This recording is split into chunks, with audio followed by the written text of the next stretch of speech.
देहो नास्ति कुलम नास्ति नास्ति जिह्वा रुचिस्तथा नास्त्या संगो संगो न श्रेष्ठम तज्जंगमस्थलम। जेथे देहची नास्ती तेथे कुळयाती कैसी गती। सर्व व्यापक स्वयंभू मूर्ती परिमूर्तीचा साक्षी तो।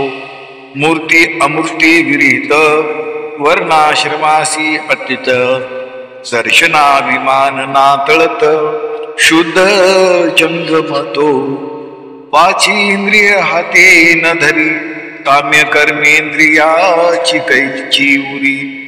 तेथे लंपट जीवा रुचिरीवरी काय होईल तयासी भुकेलिया तोंडा मिळो कोंढा अथवा मांडा। परी दुःखा नसे वरपडा रसनेसाठी। जो संतुष्ट सदा जंगमलिंग तो न करी हक न इच्छी। भोग ऐस्या सत्य शरणा जो चांग तो त्रैलोक्यासी वंद्य। संग कुसंगासी न धरी निसंग एकाकी निर्विकारी। ऐसा जंगमस्थळी निर्धारी उत्तम जंगमतो। परमरहस्य अध्याय क्रमांक 10। संत शिरोमणी शिवयोगी मन्मथ स्वामी यांनी उत्तम जंगमाचे लक्षण या ओळीमध्ये प्रतिपादन केले आहे। आत्मस्थित जंगम ही अवस्था ही स्थिती शिवमय भाव समर्पण भक्तीचे सर्व अंतरंग या ओळीमध्ये देह भाव संपलेली अवस्था। आत्मनिष्ठ परमात्म शिवमय असलेलं शांत संयमी मितभाषी सुयोग्य असं संस्कारक्षम आयुष्य ज्ञानपूर्ण आत्मनिष्ठ गुरु ज्ञान तत्वाशी ऐक्य पावलेलं।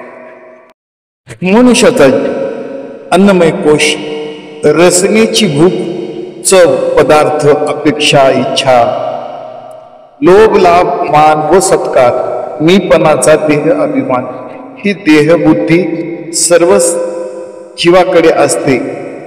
पण उत्तम जंगम स्थितीला पोहोचलेला माहेश्वर जंगम नित्य निरंतर अक्षर ब्रह्ममय शिव मंत्रमय ज्याचा प्राणवायू नित्य नूतन निरंतर भक्ती ज्ञान व वैराग्य हे शिवमय असते। मानवाचा जन्म भक्तीसाठी लाभलेला सुयोग असा भाव आहे।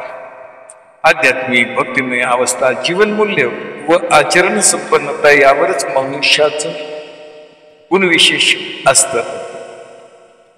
वागतो कसं आपलं जीवनमान आपली संगत आपली सोबत कुणाशी यावरच आपले जीवन प्रवास असतो। दुर्जन वाईट संगत यापासून पराभूत निसर्ग राहायची हीच आदर्श विशेषता।